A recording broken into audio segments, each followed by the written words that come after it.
धम्मपद मग्गवग्गो सब्बे धम्मा अनताति येदापन्याय पसति अथ निबिंदति दुःखे ए समग्गो विसुद्धिया।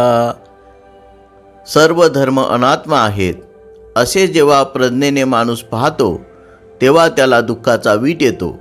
हाच विशुद्धीचा मार्ग आहे।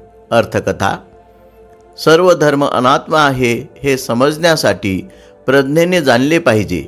मागील काळात काही भिक्षूंनी अनात्मतेवर ध्यान केले होते। हे पाहून तेच ध्यान पुढे चालू ठेवावे असा सल्ला बुद्धांनी भिक्षूंना दिला।